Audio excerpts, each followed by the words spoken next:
लग्नानंतर 2 वर्ष बायको तिच्या सासरी आलीच नाही.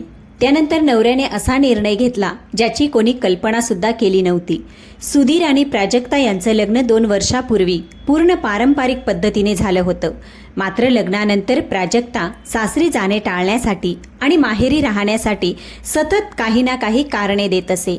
सासरी स्थायिक होण्याबाबतच्या तिच्या या अनिच्छेमागे नेमकं काय कारण होतं हे जाणून घेण्यासाठी व्हिडिओ शेवटपर्यंत नक्की बघा. महाराष्ट्रातील एका शांत आणि निवांत तालुक्याच्या गावात त्या पेठेची सकाळ नेहमी सारखीच धावपळीची सुरू झाली होती. लाकडी शटरचा तो जुना खडखडाट झालेला आवाज आणि त्या किराणा स्टोअरचे दुकान उघडले गेले. सुधीर, अरे बाबा, जरा ती साखरेची पोती आत घे, आज बाजाराचा दिवस आहे, गिराईक लवकर सुरू होतील. दुकानाच्या आतून प्रवीणरावांचा थकलेला आवाज आला. सुधीरने अंगातली बनियान झटकली, हाताला गमछा बांधला आणि हसत म्हणाला, आलो बाबा, 2च मिनिटं, जरा समोरचा कचरा काढून घेतो. सुधीर हा गावातला अगदी सरळ, नम्र आणि प्रामाणिक मुलगा होता. कॉलेजचे शिक्षण पूर्ण झाल्यानंतर त्याने शहरात नोकरीच्या मागे धावण्यात किंवा मित्रांसोबत हिंडण्यात वेळ घालवला नव्हता. वडिलांचे वय झाले होते. त्यांच्या पायाची व्हेरिकोज व्हेन्सची गाठ नेहमी सुजत असे आणि जास्त वेळ उभे राहिले की त्यांना असह्य वेदना व्हायच्या. हे ओळखून सुधीरने स्वतःहून दुकानाचा गल्ला आणि खरेदी विक्रीची सगळी सूत्रे हातात घेतली. सकाळी 6 वाजता दुकानाची कडी उघडण्यापासून ते रात्री 10 वाजता हिशोबाची वही बंद करेपर्यंत सुधीरच्या चेहऱ्यावर कधीच थकवा किंवा चिडचिड दिसायची नाही. दुकानात येणाऱ्या प्रत्येक लहान मोठ्या गिराईकाशी हसून बोलणे, वृद्ध आजी आजोबांच्या थैलीत सामान नीट भरून देणे हा त्याचा रोजचा स्वभाव होता. एके दिवशी दुपारी दुकानात गर्दी कमी होती. तेव्हा मिनलताई चहाचा गरम कप घेऊन दुकानात आल्या. सुधीर, अरे तो वर्ध्याच्या मामाचा फोन आला होता.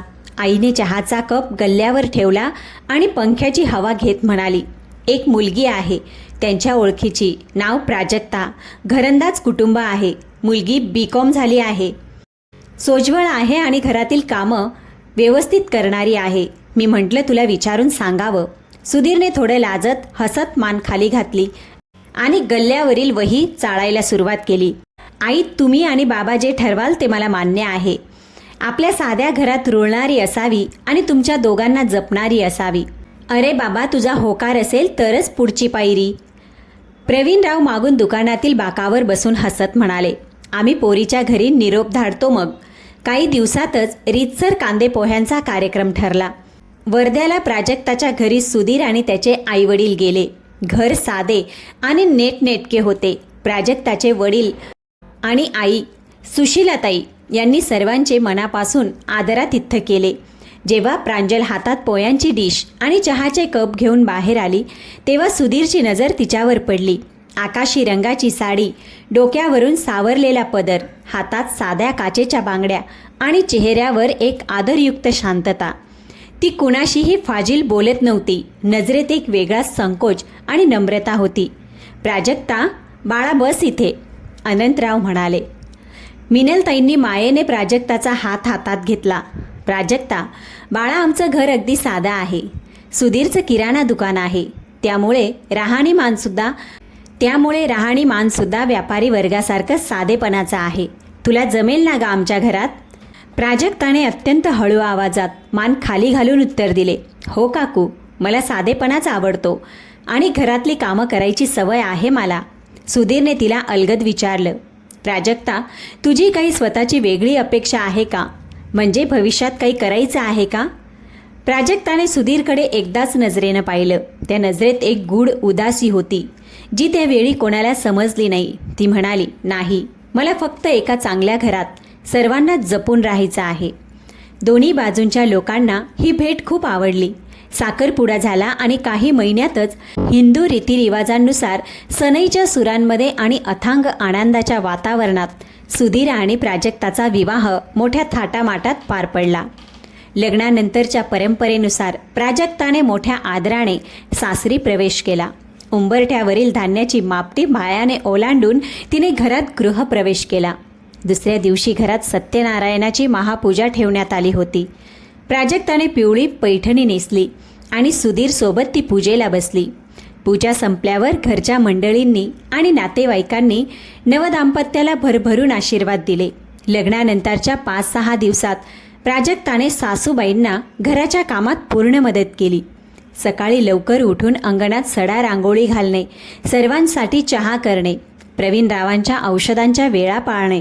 प्राजक्ता अगदी काही दिवसातच त्या घरात आपलीशी झाली. पण तरीही सुधीरला जाणवायचे की ती पूर्णपणे मोकळी होत नाहीये. ती सुधीरशी खूप आदराने बोलायची, पण भविष्याचा किंवा संसाराचा विषय निघाला की ती अचानक गप्प व्हायची किंवा तिचे डोळे भरून यायचे. ती नेहमी एक अंतर ठेवूनच वागायची. 6व्या दिवशी हिंदू परंपरेनुसार प्राजक्ताचे वडील तिला पहिल्यांदा माहेरपणासाठी नेण्यासाठी सुधीरच्या गावी आले. लग्नानंतरची रीत म्हणून लेकीला पहिल्या माहेरपणासाठी घेऊन जायला आलोय. आठवडाभर राहील आणि मग आम्ही स्वतः तिला आदराने सासरी आणून सोडतो. प्रवीण रावांनी हसून संमती दिली. हो नक्कीच अनंतराव, ही तर आपली पद्धतच आहे. सुधीरने प्राजक्ताची बॅग गाडीत ठेवली. निघताना प्राजक्ताने सुधीरकडे पाहिले. तिच्या डोळ्यात एक विचित्र भीती, तणाव आणि काहूर दडलेले होते. प्राजक्ता, व्यवस्थित जा. 8 दिवसांनी मी स्वतः तुला न्यायला येऊ का? सुधीरने विचारले. प्राजक्ताने मान खाली घातली आणि कसं तरी हसण्याचा प्रयत्न करत म्हणाली, नाही, बाबा आणून सोडतील मला. तुम्ही घरची आणि दुकानाची काळजी घ्या. सुधीरला वाटले होते की हा विरह फक्त आठवड्याभराचा आहे, पण त्याला काय माहीत होतं, ही तर एका वादळाची सुरुवात होती जे त्याच्या आयुष्यात येणार होते. माहेरी जाऊन 8 दिवस झाले तरी प्राजक्ताच्या घरून काही निरोप आला नाही. सुधीर दररोज रात्री 10 वाजता दुकानाचा गल्ला सांभाळून शटर बंद करून घरी आला की सर्वात आधी आईला विचारायचा, आई, प्राजक्ताचा फोन आला होता का ग आज? कधी निघणार आहे ती माहेराहून? मिनलताई हसून म्हणायच्या, अरे बाबा, उतावळा का होतोस एवढा? लग्नानंतर पहिल्यांदाच माहेरी गेली आहे मुलगी. मुलीला माहेराची ओढ असणारच ना. राहू दे 10-12 दिवस. तिची आईसुद्धा जरा समाधानी होईल. पण 12 दिवस उलटून गेले. तरीही जेव्हा वर्ध्याहून काहीच हालचाल दिसली नाही तेव्हा सुधीरने स्वतःहून संध्याकाळी दुकानातून प्राजक्ताच्या घरी फोन लावला. सासरे अनंतरावांनी फोन उचलला. रामराम सासरे बुवा. सुधीर अत्यंत आदराने म्हणाला, कसे आहात सगळे? प्राजक्ता कशी आहे आणि कधी निघायचंय तिला सासरी यायला? मी उद्या सकाळीच गाडी घेऊन येऊ का तिला न्यायला? फोनच्या दुसऱ्या बाजूला अचानक भयंकर शांतता पसरली. अनंतरावांचा आवाज थोडा अडखळत आणि कापत आला. अरे सुधीर बाळा, रामराम. आम्ही तुम्हालाच फोन करणार होतो. ते काय आहे ना बाळा, कालच आमच्या कुलपुरोहितांचा फोन आला होता. त्यांनी सांगितलं की लग्नानंतरच्या पहिल्या 3 महिन्यात मुलीने विशिष्ट ग्रहांच्या गुरु शुक्राच्या अस्तामुळे माहेर सोडू नये. मोठा ग्रहदोष आहे म्हणे. जर या दिवसात ती प्रवासाला निघाली तर तुमच्या संसाराला मोठी बाधा लागू शकते. त्यामुळे काही दिवस तिने इथे थांबलेलीच बरी. सुधीर सरळ आणि साध्या मनाचा मुलगा होता. त्याला वाटलं की जुनी पुराणी घरची मंडळी आहे, शास्त्रांवर आणि धर्मांवर विश्वास ठेवणारी आहे, त्यामुळे आपल्या संसाराच्या भल्यासाठीच सांगत असतील. त्याने मनात कोणताही वाईट विचार न आणता होकार दिला. ठीक आहे बाबा, तुमच्या समाधानासाठी आपण थांबूया. जसा चांगला मुहूर्त येईल तसं मला सांगा, असे म्हणून त्याने फोन ठेवला. पण 3 महिने निघून गेले तरी प्राजक्ता सासरी यायला तयार नव्हती. 3 महिन्यानंतर जेव्हा सुधीरने पुन्हा आशेने फोन केला तेव्हा सासूबाईंनी एक नवीनच कारण पुढे केलं. सुधीर बाळा, काय सांगावं तुला, प्राजक्ताची तब्येत जरा बिघडली आहे रे. तिला अचानक खूप ताप आला आहे आणि भयंकर अशक्तपणासुद्धा आहे. बेडवरून उठायची सुद्धा ताकद नाही तिच्यात. जरा ठीक झाली की लगेच पाठवतो. सुधीर काळजीने म्हणाला, आई, एवढा त्रास होतोय तर मी येऊ का तिला पाहायला? आपण नागपूरच्या एखाद्या मोठ्या हॉस्पिटलमध्ये चांगल्या डॉक्टरांना दाखवूया का? नाही, त्याची काही गरज नाही बाळा. आपले इथे साधे डॉक्टर औषध देत आहे. 2-4 दिवसात बरी होईल ती. उगीच तुम्ही धावपळ करू नका. सुशीलाताईंनी घाईघाईत फोन कट केला. त्यानंतर काही आठवड्यांनी पुन्हा विचारणा केली तेव्हा घरातल्या कोणत्या तरी दूरच्या नातलगाचे लग्न, मग कोणते तरी धार्मिक व्रत, तर कधी घराचे काम, अशी एक नवी कारणे समोर केली जाऊ लागली. बघता बघता कितीतरी महिने सरत गेले आणि एका संपूर्ण वर्षाचा काळ उलटून गेला. प्राजक्ता अजूनही सासरी पाऊल टाकायला तयार नव्हती. आता या सगळ्या गोष्टीचा वाईट परिणाम सुधीरच्या रोजच्या जीवनावर आणि मानसिकतेवर होऊ लागला. छोट्याशा गावात कोणतीही गोष्ट लपून राहत नाही. दुकानात येणारे गिराईक, गल्लीतले लोक आणि आजूबाजूचे व्यापारी हळूहळू पाठीमागे आणि समोर टोमणे मारू लागले. एके दिवशी दुपारी दुकानात गर्दी असताना पेठेतला एक चौचाल आणि खोडकर माणूस बापूराव दुकानात आला. काय सुधीर शेठ, साखरेचा काय भाव लावलाय आज? बापूरावने मोठ्या आवाजात विचारले. 60 रुपये किलो. सुधीरने तराजू सांभाळत नेहमीसारखे शांतपणे सांगितले. बापूराव उपरोधाने हसला आणि आजूबाजूच्या 4-5 गिराईकांना ऐकू जाईल अशा आवाजात म्हणाला, साखर तर गोड आहे रे सुधीर, पण तुझ्या नशिबात काय साखरेचा गोडवा आहे की नाही? 1 वर्ष झालं, नवरी माहेराहून यायला तयार नाही. काय भानगड आहे नक्की? मुलगी पळून बिळून गेली की काय दुसऱ्या कोणासोबत? दुकानात बसलेले सगळेजण कुत्सितपणे हसू लागले. सुधीरचे हात तराजू धरल्या जागीच थिजले. त्याच्या तळपायाची आग मस्तकाला गेली. पण वडिलांच्या संस्कारामुळे त्याने स्वतःवर संयम ठेवला. बापूराव, साखरेचं काम आहे तेवढं बोला. माझ्या कौटुंबिक गोष्टींवर भाष्य करायची तुम्हाला काही गरज नाही, सुधीर कडक आवाजात म्हणाला. अहो रागवता कशाला सुधीरराव? जग जे बोलतंय तेच आम्ही बोलतोय. बापूराव हसत निघून गेले. पण त्या रात्री सुधीरच्या घरात शांतता नव्हती. जेवणाच्या पाटावर बसलेले प्रवीणराव आज सुन्न होते. त्यांनी भाताचा घास हातात घेतला, पण तो तोंडाकडे गेलाच नाही. सुधीर, प्रवीणरावांचा आवाज कापत होता. लोकांचे टोमणे आता सहन होत नाहीत रे.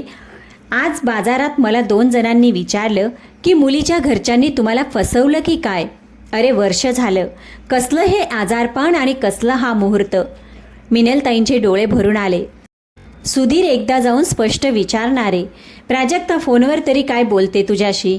सुधीरने मान खाली घातली. त्याला आठवले, गेल्या काही महिन्यात जेव्हा जेव्हा तो प्राजक्ताला फोन करायचा तेव्हा ती फार तर 2 मिनिटे बोलायची. तुम्ही कसे आहात? बाबांची तब्येत कशी आहे? आई बरी आहे ना? एवढेच तिचे कोरडे प्रश्न असायचे. जेव्हा सुधीर विचारायचा, प्राजक्ता तू कधी घरी येणार आहेस? मला आठवण येते आपल्या संसाराचं काय, तेव्हा फोनच्या दुसऱ्या बाजूला फक्त एक भयानक शांतता असायची आणि त्यानंतर प्राजक्ताचा दाटून आलेला हुंदका ऐकू यायचा. ती रडायची पण काही सांगायची नाही. मला थोडा वेळ द्या, मला माफ करा, एवढं सांगून ती लगेच फोन कट करायची. आई, सुधीर हळूपणे म्हणाला, प्राजक्ता वाईट मुलगी नाहीये.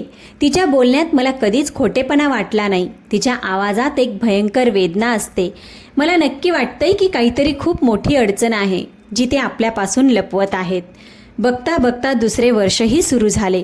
आता लोकांच्या गप्पांना आणि अफवांना उधाण आलं होतं. काही नातेवाईकांनी प्रवीणरावांच्या कानात सांगायला सुरुवात केली, प्रवीणराव, आता पोराचं वय निघून चाललंय, त्या मुलीचा काही विचार दिसत नाही सासरी यायचा. कोर्टातून नोटीस पाठवा आणि घटस्फोटाची केस टाका. सुधीरचं दुसरं लग्न लावून द्या. एके संध्याकाळी सुधीर दुकानातून घरी आला तर घरात 2-3 नातलग बसले होते. ते सुधीरला दुसऱ्या एका मुलीचा फोटो दाखवू लागले. सुधीर, ही बघ, अमरावतीची मुलगी आहे, खूप छान घर आहे. आधीच्या मुलीला विसरून जा आता. 2 वर्ष झाली, ती तुला पती मानतच नाहीये. सुधीरचा चेहरा रागाने लाल झाला. त्याने तो फोटो टेबलावर बाजूला ठेवला. काका, सुधीर अत्यंत गंभीरपणे म्हणाला, मी प्राजक्ताच्या हातावर अक्षता टाकल्या आहेत. जोपर्यंत मी तिच्या तोंडून स्वतः ऐकत नाही की तिला माझ्यासोबत राहायचं आहे की नाही, तोपर्यंत मी दुसऱ्या कोणाचाही विचार करणार नाही. लग्न काही खेळ नाहीये. अरे पण पोरा, वेडा झाला आहेस का तू? एक नातलग चिडून ओरडला. 2 वर्ष मुलगी तुझ्या घरात पाऊल टाकत नाहीये आणि तू अजूनही तिची वकिली करतोयस? हो, मी वाट पाहीन, पण सत्याचा छडा लावल्याशिवाय मी कोणत्याही टोकाचा निर्णय घेणार नाही, सुधीरने ठामपणे सांगितलं. पण आता धीराची सीमा संपली होती. तब्बल 2 वर्ष पूर्ण झाली. प्रवीणरावांनी अखेर एका रात्री टेबलावर हात मारून ठाम निर्णय घेतला. बस झालं, आता आपण गप्प बसायचं नाही. उद्या सकाळी आपण गावातील 5 जणांना सोबत घेऊन थेट वर्ध्याला प्राजक्ताच्या घरी जाणार आहोत. तिथेच आता काय तो फैसला होईल. जर तिला यायचं नसेल तर पंचायतीसमोर तिला स्पष्ट सांगावं लागेल. सुधीरने आज वडिलांना अडवले नाही. त्याच्या मनातही आता या यक्ष प्रश्नाचे उत्तर हवे होते. प्राजक्ता नक्की काय लपवतीये? आज मला या सत्याचा सामना करावाच लागणार, असा विचार करत सुधीरने रात्री डोळे मिटले. पण त्याला रात्रभर झोप मात्र आली नाही. दुसऱ्या दिवशी भल्या पहाटेच 2 गाड्या वर्ध्याच्या दिशेने निघाल्या. एका गाडीत सुधीर, त्याचे आईवडील आणि दुसऱ्या गाडीत गावातील 4 प्रतिष्ठित पंच बसले होते. पूर्ण रस्त्यात कोणीच कोणाशी फारसे बोलत नव्हते. सुधीर खिडकीबाहेर पाहता पाहता आपल्याच विचारात हरवला. मनात हजारो प्रश्न गोंगावत होते. आज प्राजक्ता काय बोलेल? ती खरोखरच माझ्याशी नातं तोडू इच्छिते की दुसरंच काही भयानक कारण आहे?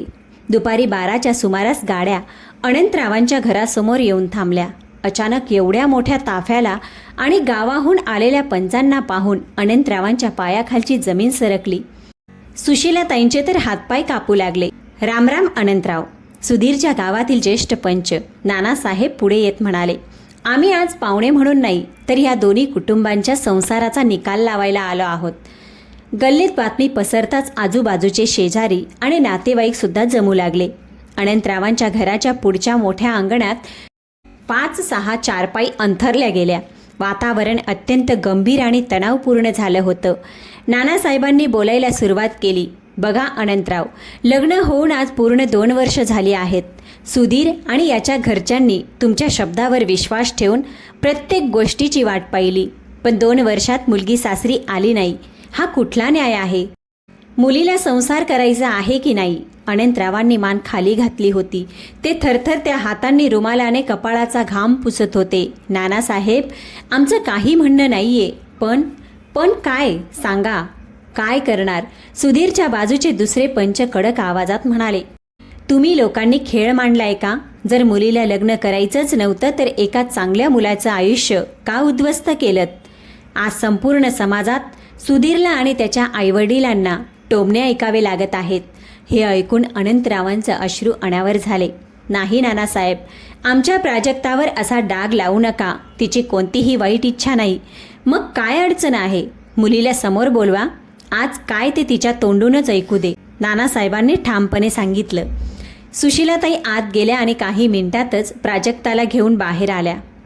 प्राजक्ताला पाहून सुधीरची छाती चर्र झाली. 2 वर्षापूर्वी पाहिलेली ती हसरी टवटवीत प्राजक्ता आज पार बदलून गेली होती. तिचे गाल बसले होते, डोळ्यांखाली काळे वर्तुळे आली होती आणि चेहरा पूर्णपणे कोमेजून गेला होता. अंगावरची साडी ही तिच्या अंगावर सैल पडत होती. ती हळूहळू चालत अंगणात आली. तिची नजर एकदा सुधीरवर पडली. सुधीरच्या डोळ्यात तिने अपार वेदना आणि राग एकत्र पाहिला आणि तिने लगेच आपली नजर खाली केली. नानासाहेब शांत पण गंभीर आवाजात म्हणाले, प्राजक्ता बाळा, आज हा सगळा समाज इथे जमला आहे. सुधीर आणि त्याचे आईवडील 2 वर्ष तुझी वाट पाहत आहेत. आज तुला सांगावं लागेल तुझी अडचण काय आहे. तू सासरी का येत नाहीयेस? प्राजक्ता शांत उभी होती. तिच्या हाताची बोटे थरथर कापत होती. बोल बाळा, गप्प राहून प्रश्न सुटणार नाहीत. आणि मिनलताईही मायेने पण काकुळतीने म्हटल्या. प्राजक्ताच्या डोळ्यातून टपोरे अश्रू गालावरून ओघळू लागले. तिने एकदा गच्च डोळे मिटले, एक मोठा दीर्घ श्वास घेतला आणि कापत असणाऱ्या आवाजात बोलायला सुरुवात केली. मी सुधीरला कधीच तिरस्कार केला नाही. माझी लग्न करायची पूर्ण मर्जी होती आणि मलाही त्याच्यासोबत माझं घर बसवायचं होतं. मग अडचण काय होती? पंचांपैकी एकाने कठोरपणे प्रश्न विचारला. प्राजक्ताने हुंदका देत दोन्ही हात जोडले आणि पुढे म्हटलं, लग्नाच्या आधीपासूनच, लहानपणापासून मला अधूनमधून पोटात अचानक तीव्र कळ यायची. 1-2 तास त्रास व्हायचा आणि मग साधे औषध घेतल्यावर बरं वाटायचं. स्थानिक डॉक्टरांनी सांगितलं की किरकोळ इन्फेक्शन किंवा गॅसेसचा त्रास असावा, म्हणून आम्ही कधी गांभीर्याने घेतलं नाही. माझ्या आईवडिलांनाही वाटलं की उपचाराने हे ठीक होईल आणि उपवर मुलीचं चांगलं घर मिळतंय तर लग्न लावून द्यावं. ती थांबली. तिचा घसा कोरडा पडला. सुशीलाताईंनी तिला पाण्याचा तांब्या आणून दिला. 2 घोट पाणी पिऊन ती कापत असलेल्या आवाजात पुढे म्हणाली, पण आमचं लग्न ठरलं. लग्नाची खरेदी सुरू असतानाच आणि पत्रिका वाटून झाल्यावर एका रात्री मला इतकी भयंकर कळ आली की मी तासनतास विव्हळत होते. बाबांनी मला घाईघाईत नागपूरच्या मोठ्या हॉस्पिटलमध्ये दाखल केलं. तिथे 3-4 दिवस अनेक कठीण टेस्ट झाल्या. अंगणात पूर्ण शांतता पसरली. फक्त प्राजक्ताचा हुंदका आणि तिचे शब्द ऐकू येत होते. रिपोर्ट आले आणि डॉक्टरांनी आम्हाला एका वेगळ्याच खोलीत बोलावून सांगितलं. प्राजक्ताचा आवाज तर आता पूर्णपणे तुटला होता. डॉक्टर म्हणाले, मला पोटातल्या एका अत्यंत दुर्मिळ आणि गंभीर आजाराने घेरला आहे. असा आजार ज्यावर सहजासहजी उपचार नाहीत. डॉक्टरांच्या मते माझ्याकडे जगण्यासाठी फार तर 3 ते 4 वर्षाचा वेळ उरलाय. हा शब्द कानावर पडताच संपूर्ण अंगणात जणू वीज पडली. सुधीरच्या पायाखालची जमीन सरकली. आई मिनलताईंनी तोंडावर हात ठेवला. पंच जे मगाशी रागाने बोलत होते ते आता स्तब्ध होऊन प्राजक्ताकडे पाहू लागले. प्राजक्ता ढसाढसा रडत म्हणाली, त्यावेळी लग्नाची सर्व तयारी झाली होती. मंडप ठरला होता, नातेवाईक जमले होते. अशा वेळी लग्न मोडलं असतं तर दोन्ही कुटुंबांची भयंकर बदनामी झाली असती. म्हणून मी आणि माझ्या घरच्यांनी त्या क्षणी मौन बाळगलं. मी ठरवलं की लग्न होऊ द्यायचं, पण नंतर मी सासरी जायचं नाही. तिने सुधीरकडे पाहत पुढे सांगितलं. लग्नानंतरच्या त्या 5-6 दिवसात मी सुधीरचं जीव लावणं पाहिलं, त्याच्या आईवडिलांची माया पाहिली आणि त्या रात्री मी विचार करत राहिले, जर मी सासरी कायमची गेली आणि 2-3 वर्षात माझा मृत्यू झाला तर सुधीरचं आयुष्य पूर्णपणे उद्ध्वस्त होईल. तारुण्यातच त्याच्या कपाळावर दुःखाचा डोंगर कोसळेल. त्यापेक्षा त्यांनी माझ्यावर रागवावं, माझा तिरस्कार करावा, मला सोडून दुसरं लग्न करावं आणि आनंदात राहावं. या एका विचाराने मी सासरी न येण्याचा निर्णय घेतला. तिने सुधीरकडे हात जोडले. मी तुमच्याशी खोटं बोलले, बहाणे काढले, कारण मला वाटलं तुम्ही मला वाईट समजून सोडून द्याल. मला माफ करा सुधीर. मी फक्त तुमचं आयुष्य वाचवू इच्छित होते. प्राजक्ता जमिनीवर बसून ढसाढसा रडू लागली. तिचे आईवडीलही रडत होते. अनंतराव पंचांसमोर हात जोडून म्हणाले, माझ्या पोरीने मला शपथ घातली होती की हे सत्य सुधीरला सांगायचं नाही. एका बापाने आपल्या लेकीच्या जिद्दीसमोर हार मानली. नानासाहेब, आम्ही गुन्हेगार आहोत, पण माझ्या पोरीचा उद्देश वाईट नव्हता. अंगणात एक भयंकर शांतता पसरली. जे लोक काही वेळापूर्वी प्राजक्ताला आणि तिच्या घराण्याला दोष देत होते, आता त्यांच्या डोळ्यातूनही अश्रू वाहू लागले. सगळ्यांची नजर फक्त एकाच माणसाकडे होती, सुधीर. सगळेजण श्वास रोखून वाट पाहत होते की आता सुधीर काय निर्णय घेणार. असा मुलगा ज्याचे 2 वर्ष वाट पाहण्यात गेले, जो आज या भयंकर सत्याच्या समोर उभा होता, तो आता काय करणार. सत्याचा स्फोट झाल्यानंतर अंगणात भयंकर शांतता पसरली होती. प्रत्येकजण श्वास रोखून सुधीरकडे पाहत होता. काही वेळापूर्वी प्राजक्ताला दोषी ठरवणारे पंच आता सुन्न होऊन खाली पाहत होते. सुधीरच्या डोळ्यातून अश्रूंच्या धारा वाहू लागल्या. त्याने आयुष्यात कधी स्वप्नात विचारही केला नव्हता की ज्या प्राजक्ताला तो स्वतःपासून दूर समजून दुखावला जात होता, तीच त्याच्या सुखासाठी स्वतःच्या आयुष्याचा असा एकाकी बळी देत होती. 2 वर्ष ती एकटी मृत्यूच्या सावटाखाली जगतानाही फक्त आणि फक्त सुधीरच्या भविष्याचा विचार करत होती. सुधीरने हळूहळू आपल्या डोळ्यातून अश्रू पुसले. तो जागेवरून उठला आणि खंबीर पावलाने चालत थेट प्राजक्तासमोर येऊन उभा राहिला. प्राजक्ता जमिनीवर बसून मान खाली घालून रडत होती. तिला वाटत होते की आता सुधीर तिच्याशी सर्व नाते तोडून टाकेल आणि कायमचा निघून जाईल. पण पुढच्या क्षणी सुधीरने खाली झुकून प्राजक्ताचा थरथरणारा हात आपल्या दोन्ही हातात घट्ट धरला. प्राजक्ताने आश्चर्याने आणि गोंधळलेल्या नजरेनं वर पाहिलं. सुधीरचा चेहरा आसवांनी भिजला होता, पण त्याच्या डोळ्यात एक अथांग प्रेम आणि अथक दृढता दिसत होती. प्राजक्ता, सुधीरचा आवाज गैवरला होता, पण त्यात एक वेगळा ठामपणासुद्धा होता. आयुष्याचा एवढा मोठा निर्णय एकटीने घेण्याचा अधिकार तुला दिला कोणी ग? लग्न म्हणजे फक्त सुखात एकत्र राहणं असतं का? दुःखात, आजारपणात एकमेकांची सावले बनणं म्हणजे खरं लग्न. प्राजक्ता मान हलवत रडत म्हणाली, पण सुधीर, डॉक्टरांनी सांगितलंय की माझ्याकडे वेळ फार कमी आहे. मी तुझ्यावर माझं दुःखाचं ओझं नाही लादू शकत. आजाराशी लढायचं की नाही हे डॉक्टर ठरवतील, पण मी तुझ्यासोबत उभा राहीन की नाही हा निर्णय माझा आहे. सुधीरने तिचे दोन्ही हात धरून तिला आदराने उभं केलं. जर देवाने आपल्याला पती-पत्नी बनवलंय तर तुझ्या शेवटच्या श्वासापर्यंत मी तुझा हात सोडणार नाही. मग आयुष्य 4 दिवसांचं असो किंवा 40 वर्षांचं, आपण ही लढाई सोबत लढायची. हे ऐकताच प्राजक्ताच्या संयमाचा बांध फुटला. तिने पहिल्यांदाच सुधीरच्या खांद्यावर डोके ठेवून मनातील साचलेला सगळा आव्हानात्मक अश्रूंचा बांध मोकळा केला. अंगणात बसलेल्या प्रत्येक माणसाच्या डोळ्यातून पाणी वाहू लागलं. नानासाहेब पंचांनी पुढे येऊन सुधीरच्या खांद्यावर हात ठेवला. सुधीर बाळा, आज तू सिद्ध केलंस की खरं जीवनसाथी काय असतो. तुझ्या या विचारांपुढे आम्ही सगळे नतमस्तक आहोत. सुधीरचे वडील प्रवीणराव आणि आई मिनलताई पुढे आल्या. मिनलताईंनी प्राजक्ताला मायेने जवळ घेतलं आणि तिच्या डोक्यावरून हात फिरवला. वेडी आहेस ग, एवढी मोठी गोष्ट आमच्यापासून लपवून ठेवलीस. आजपासून तू आमची सून नाही तर मुलगी आहेस. आपण सगळ्या डॉक्टरांना दाखवू, पण तुला असं हार मानू देणार नाही. अनंतराव आणि सुशीलाताई सुधीरच्या पाया पडायला धावले, पण सुधीरने त्यांना मध्येच अडवलं आणि सावरलं. सासरे बुवा, तुम्ही माझे वडील आहात, पाय धरू नका. आजच प्राजक्ताची विदाई होईल. आता ती माझ्या घरी राहील. काही तासातच वातावरणातील उदासी निघून गेली. गल्लीतील महिलांनी घाईघाईने प्राजक्ताच्या विदाईची तयारी केली. पूजा केली, अक्षदा पडल्या. जेव्हा प्राजक्ता आपल्या माहेरचा उंबरठा ओलांडून सुधीरसोबत गाडीत बसली, तेव्हा तिच्या डोळ्यात अश्रू होते. पण यावेळी ते एकटेपणाचे नव्हते, तर एका भक्कम आधाराचे होते. संध्याकाळी जेव्हा गाडी सुधीरच्या गावी पोहोचली, तेव्हा पूर्ण गल्लीत ही बातमी पसरली होती. जे लोक सकाळी तिला टोमणे मारत होते, तेच आज सुधीरचे आणि त्याच्या निर्णयाचे कौतुक करण्यासाठी रस्त्यावर उभे होते. मिनलताईंनी दारात औक्षण करून प्राजक्ताचे स्वागत केले. तिने पुन्हा एकदा आदराने माप ओलांडून सासरी प्रवेश केला. घरात आल्यावर सुधीरने तिला तिच्या खोलीत नेले. तीच खोली. प्राजक्ताने त्या खोलीतील प्रत्येक वस्तू पाहिली. पडदे, खाटेवरची सुंदर चादर, भिंतीवरचा फोटो, सगळं काही अगदी नवेकोर आणि नीटनेटकं होतं. तुम्ही 2 वर्ष हे सगळं असंच ठेवलं होतं? प्राजक्ताने विचारलं. हो, कारण मला विश्वास होता की माझी प्राजक्ता नक्की येईल. सुधीरने मंदिरातील साखरेची गाठ तिच्या हातात टेकवत म्हटलं. पण कथेचा खरा संघर्ष तर आता सुरू होणार होता. रात्रीच्या वेळी जेव्हा सर्व शांत झालं, तेव्हा प्राजक्ता खिडकीपाशी बसून दूर आकाशाकडे पाहत होती. तिचे मन अजूनही भीती आणि शंकेने ग्रासले होते.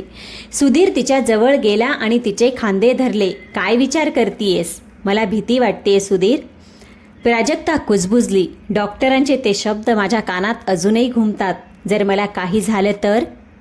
सुधीरने तिच्या ओठांवर आपले बोट ठेवले. आजपासून त्या आजाराचे आणि डॉक्टरांची भीतीचे शब्द आपण या घरात उच्चारायचेही नाहीत. जोपर्यंत श्वास आहे तोपर्यंत आशा आहे. उद्या सकाळीच आपण नागपूर किंवा मुंबईच्या मोठ्या हॉस्पिटलमध्ये निघतोय. आपण हार मानणार नाही. प्राजक्ताने सुधीरकडे पाहिलं. त्याच्या डोळ्यातील आत्मविश्वासाने प्राजक्ताच्या मनातील जगण्याची एक छोटीशी ठिणगी पेटली. दुसऱ्याच दिवशी भल्या पहाटे सुधीर प्राजक्ताला घेऊन नागपूरच्या सुपर स्पेशालिटी हॉस्पिटलमध्ये पोहोचला. तिथे महाराष्ट्रातील नामवंत तज्ज्ञ डॉक्टरांची टीम होती. जुने सगळे काही रिपोर्ट पाहिल्यानंतर मुख्य डॉक्टरांनी चष्मा काढून टेबलावर ठेवला. त्यांचा चेहरा अत्यंत गंभीर होता. बघा सुधीरराव, मुख्य डॉक्टर म्हणाले, आजार नक्कीच खूप जुना आणि गुंतागुंतीचा आहे. आधीच्या डॉक्टरांनी जे सांगितलं ते पूर्ण चुकीचं नव्हतं, पण आज वैद्यकीय क्षेत्रात खूप नवीन तंत्रज्ञान आलं आहे. आपण लगेचच काही अत्याधुनिक चाचण्या करून घेऊया.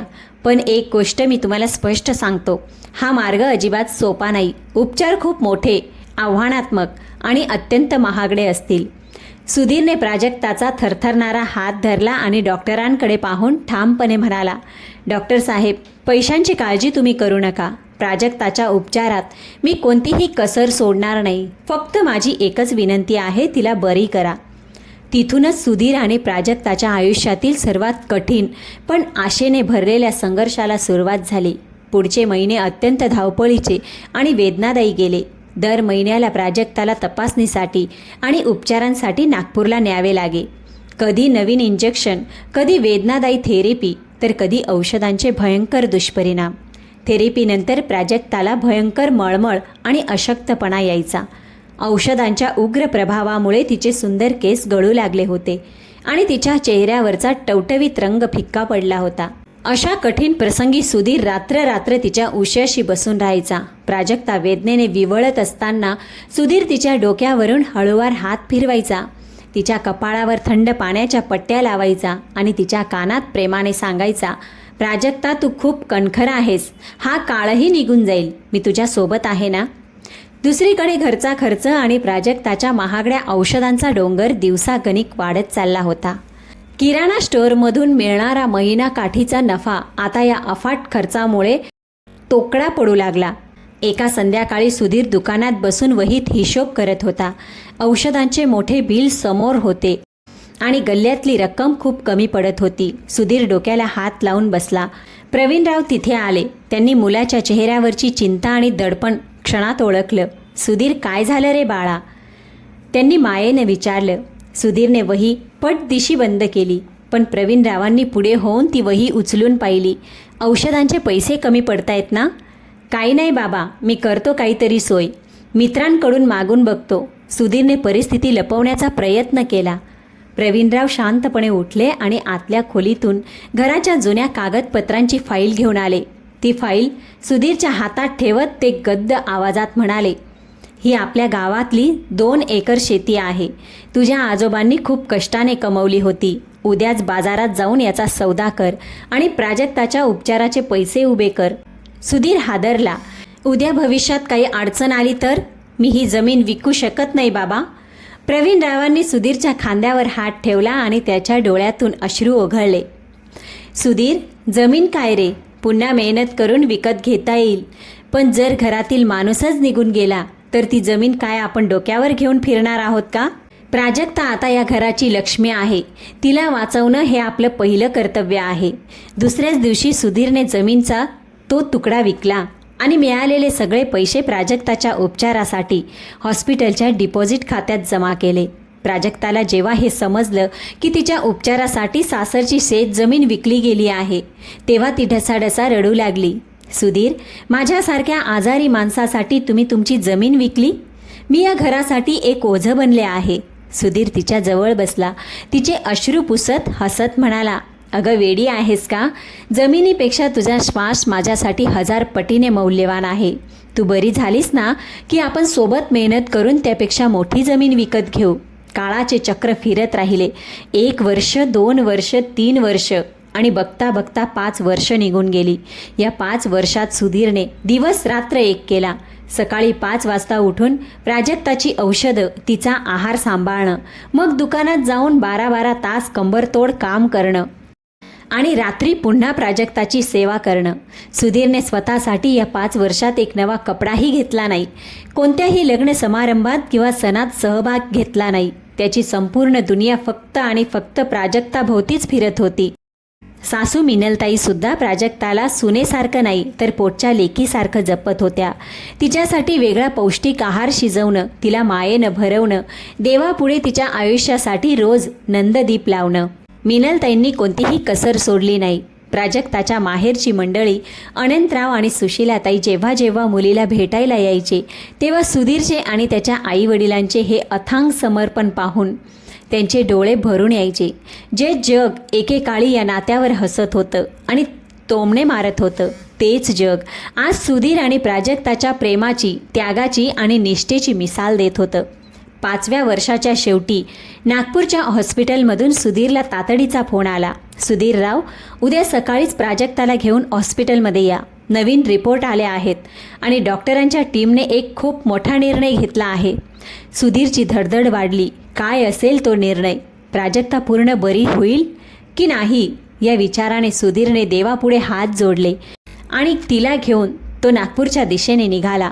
नागपूरच्या त्या मोठ्या हॉस्पिटलच्या कॉन्फरन्स रूममध्ये आज भयंकर शांतता होती. मुख्य सर्जनने सर्व नवीन रिपोर्ट स्क्रीनवर लावले होते. समोर सुधीर, प्रवीणराव आणि प्राजक्ता बसले होते. डॉक्टरांनी चष्मा व्यवस्थित करून सुधीरकडे पाहिलं. सुधीर, गेल्या 5 वर्षात तुम्ही ज्या धैर्याने प्राजक्तांची सेवा केली आहे आणि उपचार चालू ठेवले आहेत, त्याला मनापासून सलाम. 5 वर्षाच्या या सततच्या उपचारांमुळे प्राजक्ताच्या शरीरातील इन्फेक्शन 90% कमी झालं आहे आणि आता त्यांचे शरीर मुख्य शस्त्रक्रियेसाठी पूर्णपणे तयार आहे.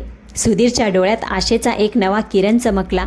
म्हणजे डॉक्टर साहेब, म्हणजे असं की आता आपण ते मुख्य ऑपरेशन करू शकतो? डॉक्टर पुढे म्हणाले, जर हे ऑपरेशन यशस्वी झालं तर प्राजक्ताच्या शरीरातून आजाराचं मूळ कायमचं निघून जाईल. त्या पूर्णपणे एका सामान्य माणसासारखं निरोगी आयुष्य जगू शकतील. पण ही सर्जरी अत्यंत गुंतागुंतीची आहे. यात 15 ते 20% धोकाही असू शकतो. प्राजक्ताने सुधीरचा हात घट्ट पकडला. तिच्या चेहऱ्यावर भीतीची सावली स्पष्ट दिसू लागली.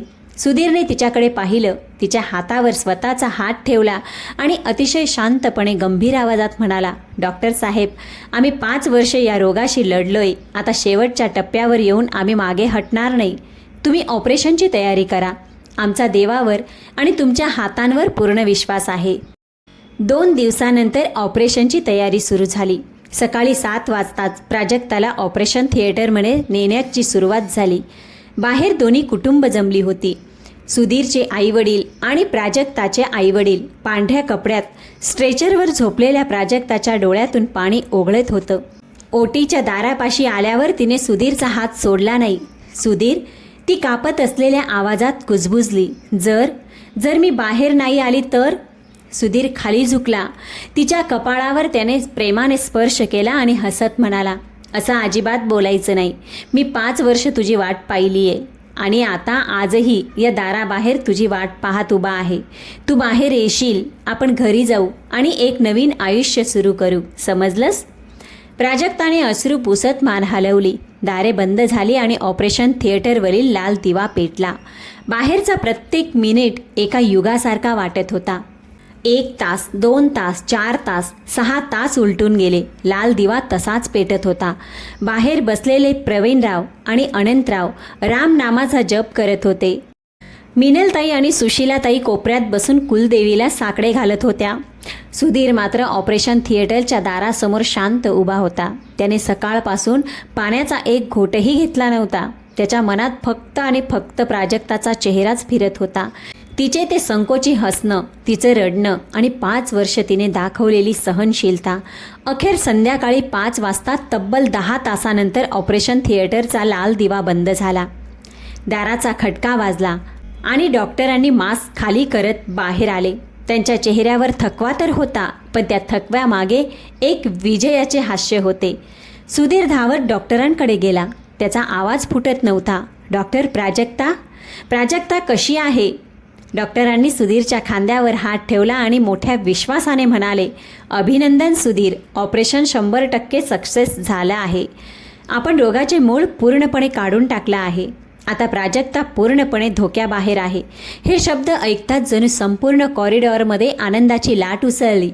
मिनलताई आणि सुशीलाताईंनी एकमेकांना घट्ट मिठी मारली आणि ढसाढसा रडल्या. अनंतरावांनी प्रवीणरावांचे पाय धरले आणि सुधीर भिंतीला टेकून खाली बसला. 5 वर्ष ज्या दुःखाचे ओझे त्याने आपल्या छातीवर दाबून ठेवले होते, ते आज अश्रूच्या रूपाने वाहून गेले. त्याने हात जोडून थेट वर पाहिलं आणि देवाचे आभार मानले. काही आठवड्यांच्या विश्रांतीनंतर प्राजक्ताला हॉस्पिटलमधून डिस्चार्ज मिळाला. जेव्हा सुधीर आणि प्राजक्ता गावी पोचले, तेव्हा संपूर्ण गल्ली दिवाळीसारखी सजली होती. घराच्या दाराशी सुवासिनींनी तिचे औक्षण केले. यावेळी प्राजक्ताच्या चेहऱ्यावर कसलीही उदासी नव्हती, कसलीही भीती नव्हती. होता तो फक्त नवजीवनाचा प्रकाश आणि अथांग आनंद. त्या रात्री जेवण झाल्यानंतर दोघे घराच्या गच्चीवर उभे होते. मंद आणि थंड वारा सुटला होता. आकाशात चंद्र पूर्ण तेजाने चमकत होता. प्राजक्ताने सुधीरच्या जवळ येत त्याच्या खांद्यावर डोकं ठेवले. सुधीर, प्राजक्ता अतिशय भावूक होऊन म्हणाली, जर 2 वर्षापूर्वी त्या पंचांच्या बैठकीत तुम्ही माझा हात सोडला असता तर कदाचित मी आज या जगात नसते. तुम्ही मला फक्त आरोग्य दिलं नाही, तर मला नवीन जन्म दिला आहे. सुधीरने तिला जवळ घेत म्हटलं, जेव्हा सगळे मार्ग बंद होतात तेव्हा जो सोबत उभा राहतो तोच खरा जीवनसाथी असतो. आपण दोघं मिळून ही लढाई जिंकली आहे. प्राजक्ताने सुधीरकडे पाहिलं. दोघांच्या नजरा भेटला. 5 वर्षाचा तो संघर्षाचा, त्यागाचा आणि वेदनेचा काळ आता संपला होता. त्यांच्या समोर होते विश्वासाने, प्रेमाने आणि आनंदाने भरलेलं एक सुंदर, निरोगी आणि उज्ज्वल भविष्य. प्रेक्षक मित्रांनो, या कथेतून आपल्याला हीच शिकवण मिळते. संकटाच्या वेळी आपल्या माणसाची साथ सोडणे सोपे असते, पण प्रत्येक परिस्थितीत त्याचा हात धरून अडचणींना सामोरे जाणे हीच खऱ्या प्रेमाची आणि खऱ्या जीवनसाथीची ओळख असते. तुम्हाला सुधीर आणि प्राजक्ताची ही कहाणी भावूक करून गेली असेल किंवा तुमच्या हृदयाला भिडली असेल, आणि जर तुम्ही सुधीरच्या जागी असता तर तुम्ही काय निर्णय घेतला असता? तुमची प्रतिक्रिया कॉमेंटमध्ये नक्की सांगा. प्रेक्षक मित्रांनो, जर का तुम्हाला आमच्या अशाच हृदयस्पर्शी आणि भावनिक कहाण्या ऐकायला आवडत असतील तर व्हिडिओला लाईक आणि चॅनलला सबस्क्राईब अवश्य करा. तसंच हाईप करायला विसरू नका. चला तर भेटूया पुढच्या कथेसोबत.